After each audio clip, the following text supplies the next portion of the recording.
Татарстан Республикасы һәм татарлар турында тулы мәгълүмат.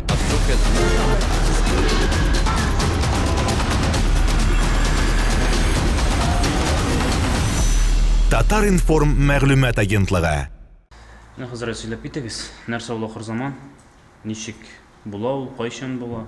Ничек белергә аның җиткәнен? Инде үзгәрешләр була кеше тормышында һәм Коръәндә ахыр заман турында нәрсәләр әйтелә? Бисмиллахир-рахманир-рахим. Сораулар бик күп булды. Шуңа күрә кайсындыр онытып җибәрсәм, сез инде яңадан искә төшерерсез. Ахыр заман. Ахыр заман аның инде исемнәре күп. Ул инде кыямәт көне дип тә килә. Хәтта Коръәни Кәримдә аның 20-гә якын исеме искә алына. Кыямәт көне, мәхкәмә көне, зур мәхкәмә көне, хәтта русларда бит судный день дип тә килә, конец света дип тә килә.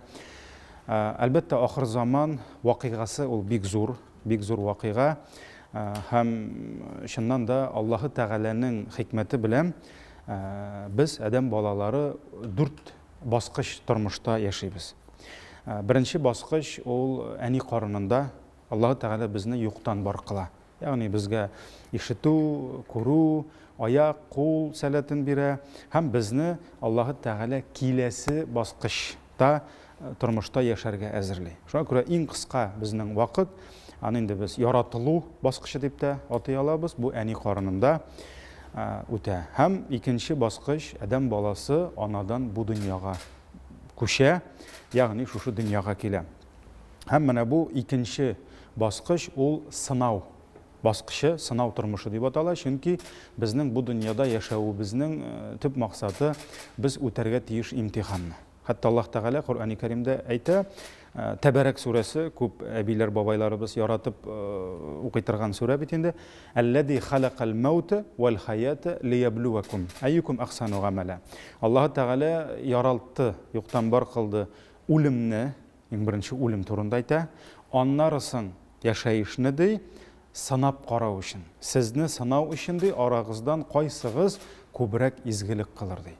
Шуңа күрә без бүген яшибез икенче баскычта. Ул дөнья дип атала. Әлбәттә, дөнья әни карыныннан зуррак һәм күпләр өчен әни карыны 8-9 ай булса, күпләр өчен барыбер бу тормыш күбрәк. Элек мәсәлән, Адәм галейһиссалам вакытында кешеләр 1000 ел яшәгәннәр, пәйгамбәрләр вакытында 600-700 ел яшәгәннәр, мәсәлән, Нух пәйгамбәр 950 ел яшәгән, шулай бит. 400 ел яшәгәннәр, ләкин сөекле пәйгамбәребез замананың ахырына якынайган сайын 60-70 елга калыр дигән.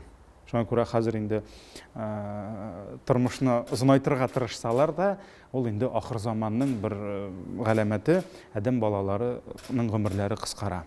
Бәлки аның сәбәбе дә менә бу химикатлар, ГМОлар, башкалардыр инде бер сәбәп тә шуңа. Шуңа күрә без сезнең белән икенче баскычта яшибез. Өченче баскыч ул кабер тормышы. Без аны инде дин әһелләре дини телдә барзах тормышы дип әйтәбез. Барзах сүзенең тәрҗемәсе ул киртә дигән сүз. Кыйма, киртә. Ни өчен киртә? Чөнки үлем белән без күчәбез өченче баскычка дөньядан кабер тормышына һәм кире бу якка чыга алмыйбыз. Менә анадан туган бала туу процессы белән ул икенче баскычка күчә һәм кире әнигә кирип булмый. Шулай бит. Шуның кебек үлү процессы белән без күчәбез икенче баскычтан өченче баскычка һәм барзах ул инде кире кайту юк дигән сүз. Менә кайвакыт бераз гына диннән яраграк кешеләргә ахират, җәннәт, җәһәннәм турында сөйли башласаң, безнең инде тизрәк авызыбызны йомып куярга тырышалар. Нәрсә дип? Аннан кемнең кайтканы бар әле дип. Дөньяга туган берәр баланың анасына кире кергәне бармы? Юк. Шуңа күрә теге дөньядан беркем дә кайта алмый, бик кайтырлар иде. Бик кайтырлар иде, ләкин аннан кайтып булмый. Шуңа күрә менә бу өченче баскыч барзахи тормыш, димәк, менә безнең әле кыямәт, ахыр заман җитмәгән икән, әле кешеләр җәннәттә, җәһәннәмдә түгел. Күпчелек кешеләр алар әле шушы кабер тормышында яшиләр, ләкин алар инде шушы тар кабердә генә ята дигән сүз түгел. Кемнеңдер кабере Ижмах бакчасының бер бакчасы, кемнеңдер кабере, Алла сакласын, Тамук чокырының бер чокыры. Шуңа күрә кемдер инде әле кыямәт юк, әле мизанга үлчәүгә гамәлләр куелмады, кемдер инде каберендә үк озын сүзнең кыскасы җәннәттә кебек ята. Чөнки хадисләрдә килә, Аллаһ Тәгалә әмер биреп ди, фәрештәләр кабергә тәрәзә ачыр, җәннәткә тәрәзә ачырлар ди каберендә. Җәннәттәге исләр, җәннәттәге ризыклар аның каберенә керер ди. Шуңа күрә инде ул кеше җәннәттә кебек ята. Ә кемнеңдер каберендә гамәленә күрә, иманына яки имансызлыгына күрә җәһәннәмнән тәрәзә ачырлар ди. Җәһәннәмдәге ут инде аның каберенә кереп тулыр ди. Шуңа күрә инде кемдер инде җәһәннәмдә яна, җәһәннәмдә булмаса да. Менә бу өченче баскыч, бу инде көтү баскычы. Русча әйткәндә беренчесе период сотворения булса, период испытания һәм өченчесе период ожидания. Бу инде көтү баскычы. Һәм менә шуннан соң инде кеше 4нче баскычка качан күчә тормышының төп баскычына, бу инде ахирет тормышы, ул ахыр заманнан соң. Ягъни менә шушы кешеләрнең бөтенесенең тормышлары үтте, яшисе кешеләр бөтенесе яшәп китте. Хәзер җитте әҗәл инде без яшәгән җиргә.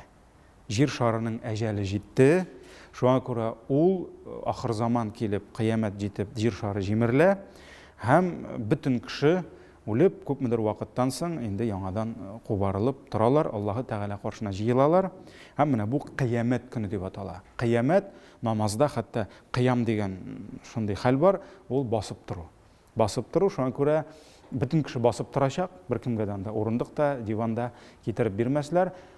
Һәм менә шуңа күрә кыямәт көнендә һәркемнең гамәлләре тикшерелеп, әлбәттә изгелекләре үлчәүнең бер ягына, явызлыклар икенче ягына куеп, үлчәнеп, кемнедер Аллаһы Тәгалә инде сират аша гиздереп җәннәткә кертәчәк, кемнедер инде Алла сакласын сираттан егылып җәһәннәмгә керәчәк, кемдер мәңгелеккә керәчәк, Алла сакласын, кемдер вакытлыча, ләкин ахыр нокта кешенең кемдер җәннәттә, кемдер җәһәннәмдә мәңге калачак. Менә шуңа күрә ахыр заман дип инде без әйтәбез, шушы җирнең әҗәле җитү. Һәм менә ничек адәм баласының әҗәле җитеп, үлем фәрештәсе җанын алып китә, менә шуның кебек җирнең әҗәле җитеп, бу дөнья бетү.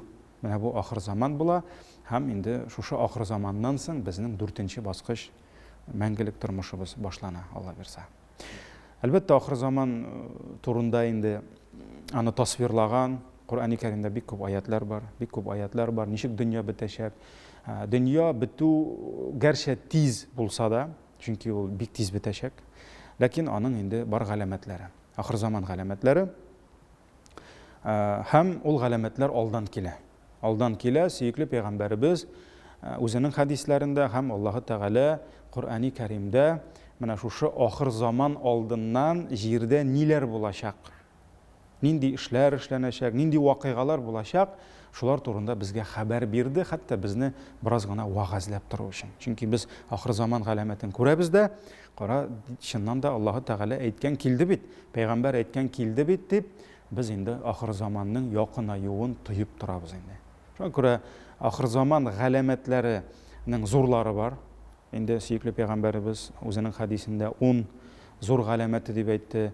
Ләкин 10 зур галәмәт башланганчы, әле аның кече галәмәтләре бар. Аның турында галимнәр аерым китаплар язганнар, зур китаплар бар. Алар бөтенесе шушы дини чыганакларга таянган.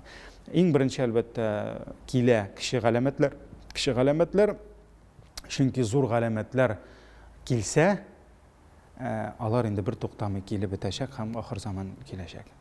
Чөнки пәйгамбәребез әйтә, менә хатын кызның муенындагы төймәсе өзелеп, менә шулай берәм аның төймәләре тәгәрәп чыгып китсә, әгәр дә беренче галәмәт килсә, зур галәмәт, шундук ул төймә кебек башкалары килеп дөнья бетәчәк диде. Шуңа күрә әле зур галәмәтләр башланмады, ләкин инде кече галәмәтләрне без күрәбез тормышта.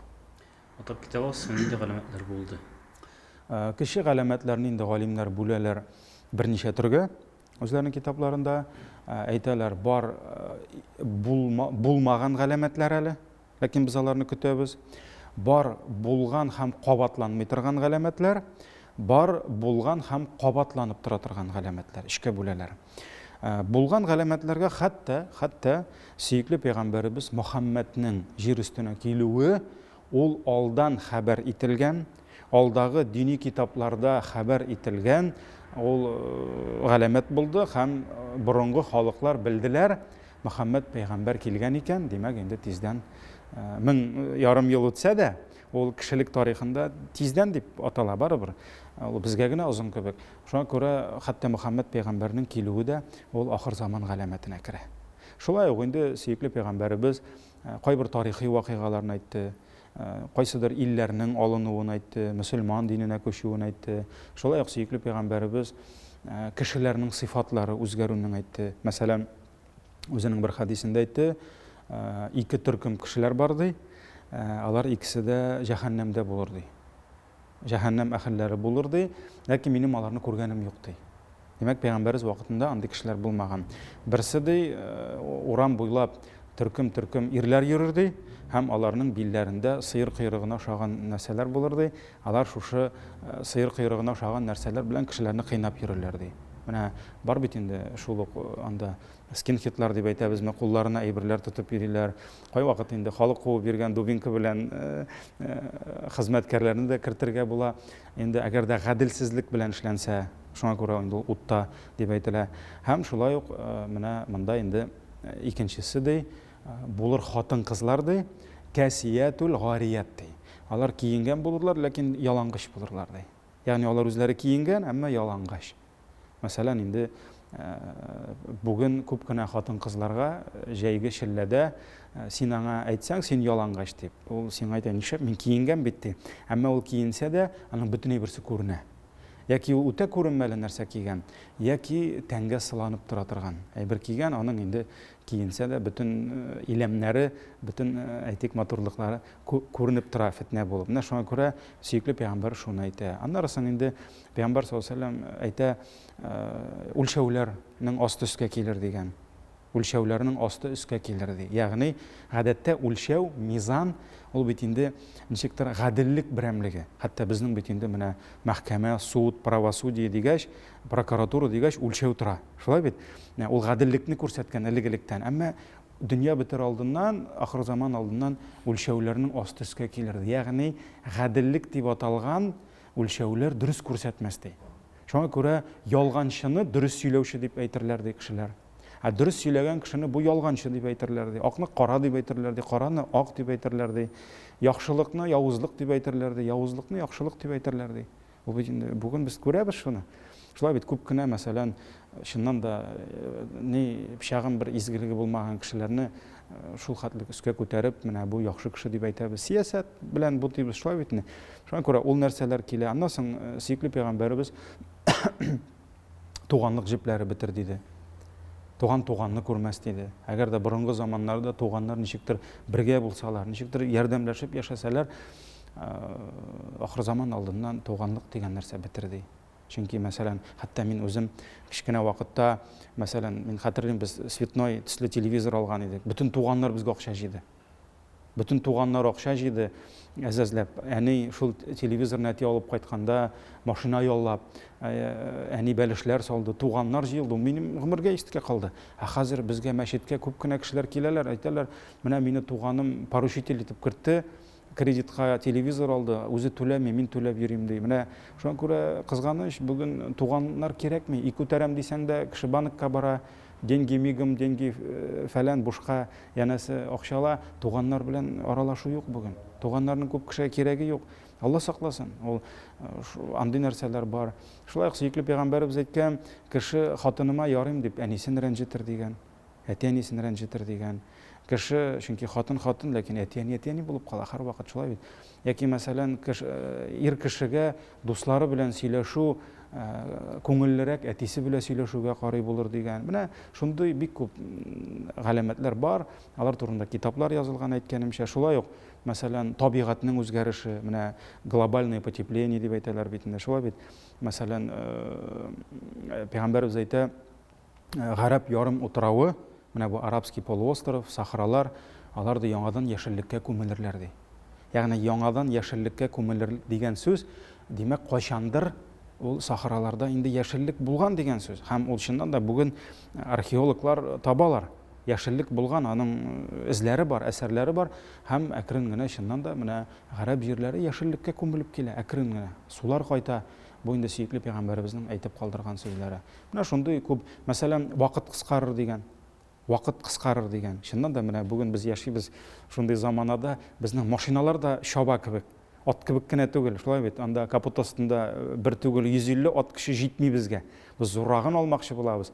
Ни өчен? Чөнки өлгереп булмый. Вакытның бәрәкәте юк. Һәм инде шулай галимнәр әйтәләр, бер урыннан икенче урынга кыска вакытта күчерләр ди. Менә бу вакыт кыскару инде. Шуңа бик күп галәмәтләр, аларны инде күреп торабыз. Күреп торабыз. Әтиянине рәнҗетү, аракы шу артыр дигән, гыйлем китер кешеләрдән, дини гыйлем китер дигән, наданнарны галим дип йөрерләр дигән. Инде менә шуңа күрә алар күбесе без күрәбез. Аллы галәмәтләр әле башланмады. Алар башланмады. Башланмаган. Соларны әйтеп китә аласызмы соңга? Олы галәмәтләргә инде керә менә мисал белән Гайса алейхиссаламның килүе. Чөнки нәрсә дисәк тә, без мусульманнар, безнең китабыбыз Коръан һәм Коръанда ахыр заман алдыннан җир өстенә Гайса пәйгамбәр төшер дип әйтелә. Чөнки безнең китабыбызда язылган Гайса алейхиссалам ул исән, Аллаһ Тәгалә аны менә шушы әйтик хаҗ дип әйтәбез, тәре дип әйтәбез, аңа кадакламадылар ди, ва масалабуху ва мaqataluhu ди, валакин шуббиха лахум ди. Коръан-ы Кәримдә Аллаһ Тәгалә әйтә, нине ди Гайсаны аны ди тәрегә кадакламадылар ди, хаҗка кадакламадылар ди, аны үтермәделәр ди, ул аларга күренде генә ди. Шуңа күрә кайбер риваятта ул аның бер шәкерте дип әйтелә, кайбер риваятта ул бер хыянәтче, Аллаһ Тәгаләгә Гайса сурәтен бирде дип әйтелә, кайберсендә җен дип әйтелә. Ләкин Гайса алейхиссалам исән. Һәм ул әле дөньяга төшәсе бар, һәм аның дөньяда яшәп, әле кешеләрне изгелеккә, хәерле эшләргә чакырасы бар, әле аның гаилә корасы бар. Әле аның өйләнәсе бар, Алла бирсә. Аннан соң инде ул үлеп, вафат булып әҗәле җиткәннән соң аны инде җиназа укып күмәчәкләр, җирләячәкләр. Ләкин Гайса ул инде пәйгамбәр буларак килмәячәк. Ул гади мөселман буларак киләчәк, чөнки Мөхәммәд пәйгамбәр килгәч, аның пәйгамбәрлеге бетте. Гамәлдән чыкты. Шуңа күрә Гайса алейхиссаламның килүе. Шулай ук Даҗҗал бар, әле Гайсәгә кадәр. Даҗҗал исемне ул инде бик ялганчы, аны русча антихрист дип тә килә. Ул үзен мин Аллаһы Тәгалә дип әйтәчәк. Һәм бик күп кешеләр аңа иярәчәк. Кайбер мөгъҗизаларны Аллаһ аңа бирәчәк инде, мәсәлән, яңгыр яудыру, мәсәлән, җиннәр, шайтаннар аңа хезмәт итәчәкләр. Ул нәрсәләр бар. Бар Даҗҗалның килүе. Шулай ук Мәһди килү бар, зур галәмәтләргә кертәләр Мәһдине. Кайберләр кешегә кертә, кайбер галимнар зурга.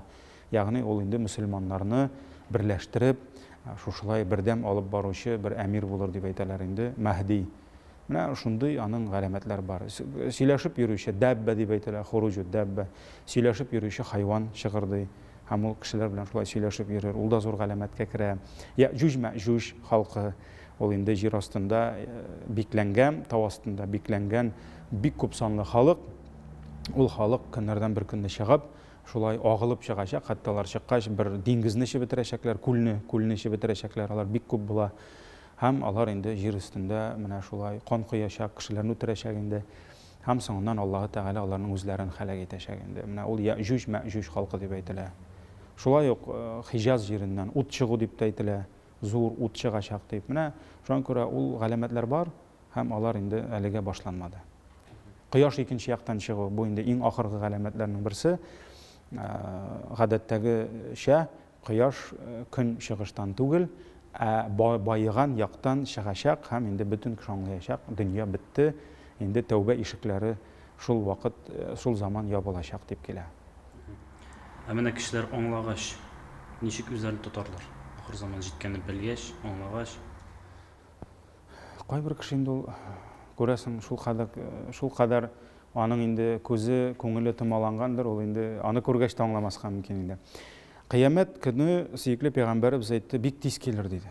Дөнья бетү, дөнья җимерелү шул кадәр тиз булачак, хәтта иртә белән, хәдистә килә, иртә белән базарга чыгучы, кибет тотучы үзенең сатасы әйберләрен җәеп салыр ди. сатырга өлгермәс ди. Бу нәрсә дигән сүз, димәк, иртә белән ул үзенең әйберләрен тизгәндә, әле дөнья бетәсе бүген билгеле булмаган. Шуңа күрә ул тизеп салыр, ләкин сатырга өлгермәс ди. Ризык әзерләгән кулына ризыкны алыр ди, әмма авызына кабырга өлгермәс ди. Менә бу күрсәтә нәрсәне? Дөнья бик тиз бетәчәк. Һәм дөнья бетә башласа, әлбәттә бер кешедә икенче кешенең кайгысы булмаячак. Бер кемдә, мәсәлән, дөнья җимерелә башлагач, каялы мин гаиләм белән саубуллашып килим әле, каялы мин анда аласы әҗәтләремне алыйм әле дип бер кемдә уйламаячак, чөнки дөнья җимерелә башлагач, һәр кемдә инде үз кайгысы булачак, ләкин бер кемдә котыла алмаячак. Әйтәләр инде, менә шушы дөнья шул кадәр хадисләрдә килә, шул кадәр куркыныч булып җимереләчәк ди. Ләкин дөнья җимерелгәндә инде җир өстендә Аллаһ дигән кешеләр калмас ди.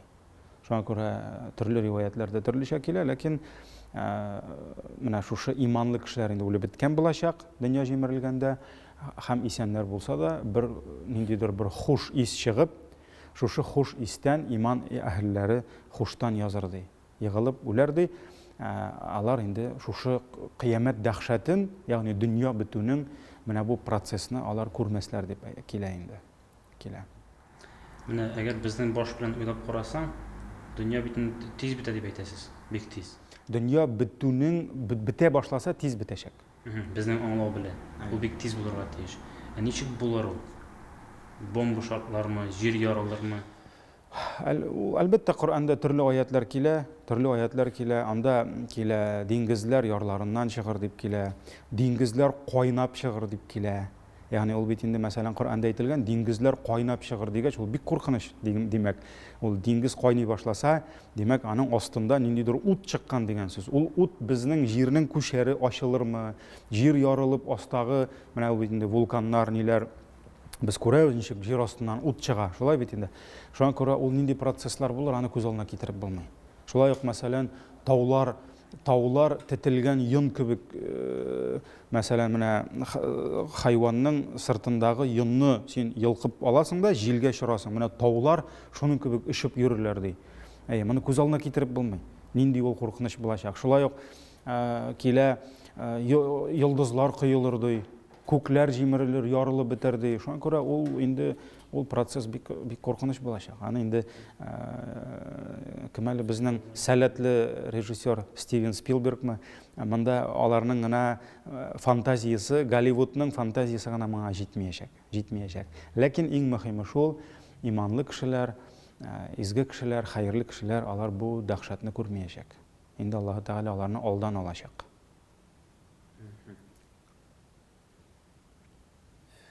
Менә безнең бар бит инде ахыр заман җитә, 1 елдан, 2 елдан җитә. Шулайрак була дип сөйләүчеләр бар, алар инде күп булды. Ничек мөселманнарга моны карарга?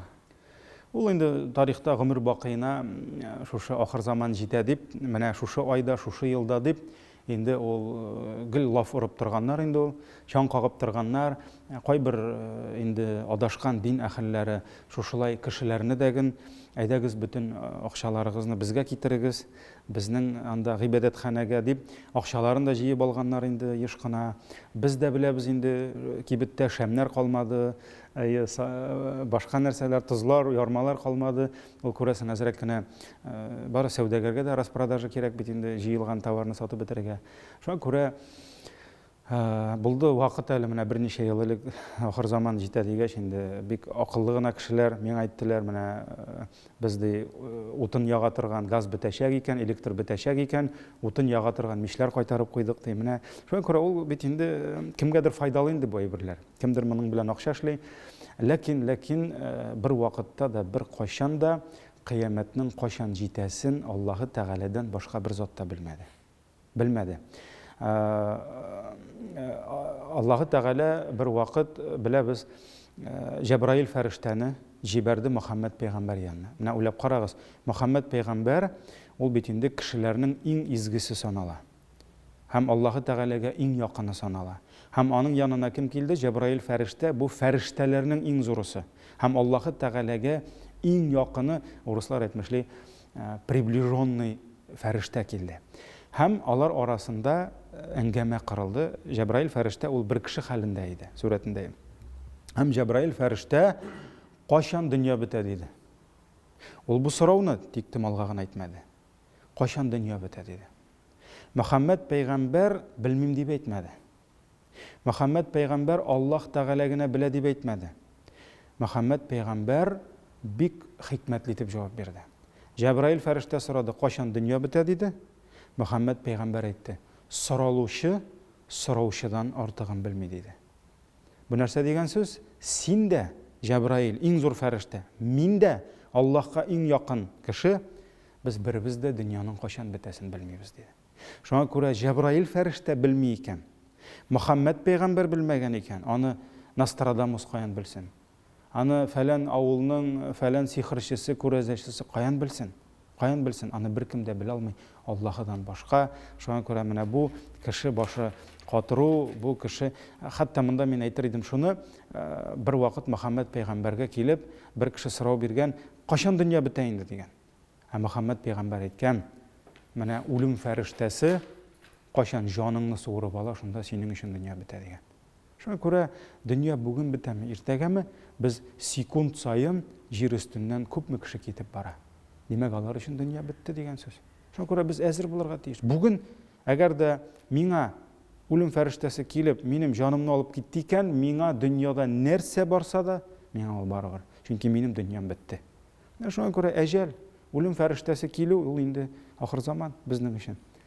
Шуңа күрә моңа инде моннан качып та кытылып та булмый, моңа әзер булырга кирәк. Ләкин базга шәмнәр тутырып түгел, Аллаһы Тәгалә каршында гынахларыбыздан арынып, рәнҗеткән кешеләребезгә гафу үтенеп, без әзер торырга тиеш. Кайчан фәрештә килсә дә, ул ишек шакып тормый.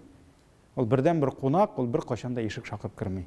Ул килә дә җаныңны алып китә. Тәнең шунда ятып кала, елап утырган туганнарың янында. Инде пәйгамбәребезнең шундый хәдисе бар дип сөйлиләр. Дөнья белән ахыр заман арасы ике бармак арасы ничектер шуярак әйтә ул. Шундый хәдис бар дип сөйләгән иделәр. Бармы? Ул хәдис ни мөгаен, ул сөекле пәйгамбәребез ахыр заман һәм мин дип әйтә. Дөнья түгел, минем килүем менә шушы ике бармак кебек якын булыр ди. Ягъни ике бармагын күрсәтте. Димәк, мин киләм икән. Кешелек тарихында, димәк, ахыр заманның килүе дә ярак калмаган дигәнне аңлата ул. Мин һәм ахыр заман шушы ике бармак кебек якын булыр ди. Беренчедән, икенчедән ул ике бармакны күрсәтте, арада бармак юк иде. Бу нәрсәне аңлата, димәк, мин килү белән ахыр заман арасында бүтән затлар булмый, ягъни бүтән пәйгамбәрләр килми дигәнне аңлата. Менә шундый мәгънә. Менә шундый мәгънәне аңлата. Тагын бер кат камерага барганны күрсәтеп хәдисне кабатлый аласызмы? Бу хәдис ул дөнья һәм ахыр заман турында түгел, Мөхәммәд пәйгамбәр ул бер вакыт шушылай ике бармагын күрсәткәндә әйткән, мин һәм ахыр заман менә без шушылай бергә килербез дигән. Бу ике нәрсәне аңлата. Беренчесе, Мөхәммәд пәйгамбәр килгән икән, димәк, тиздән ахыр заманда җитәчәк дигән сүз. Безнең өчен 2000 ел булса да, кешелек тарихы өчен ул күп түгел, шулай бит. Икенчедән, менә бу бармак белән шушы бармак арасында бүтән бармак юк. Димәк, нәрсә дигән сүз? Мин килсәм, бүтән пәйгамбәрләр килмәячәк, мин соңгы пәйгамбәр дигәнне аңлата. Тагын бер сорау.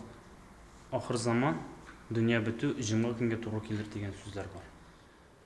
Ул пәйгамбәребезнең хәдисендә килә. Пәйгамбәр саллаллаһу алейһи ва сәллям әйтте, Адәм баласы дөнья яралды, җиңгә көнне Адәм баласы яратылды. Адәм белән Хава яратылды җиңгә көнне. Җиңгә көнне алар җәннәткә кертелделәр, җиңгә көнне алар җәннәттән чыгарылдылар ди. Ягъни бу дөньяда иң беренче кешеләр җиңгә көнне яши башлады һәм кыямәт көнне дә фақат җиңгә көнне генә булыр диде. Шуңа күрә кыямәт көнне ул атна кичтә, шимбә көндә булмый, ул җиңгә көнне була. Бу инде ислам тәгълиматы буенча. Һәм шуңа күрә хәтта сөекле пәйгамбәребез әйтте, җиңгә җитсә, бөтен хайваннар, кошлар, бөҗәкләр кайгырыша башлыйлар ди. Бүген дөнья бетерми икән инде дип ди. Ләкин гафил булган Адәм балалары гына ничек инде дөньяга чумып яшәсәләр, шулай яшәүләрен дәвам итәләр. Татарстан Республикасы һәм татарлар турында тулы мәгълүмат.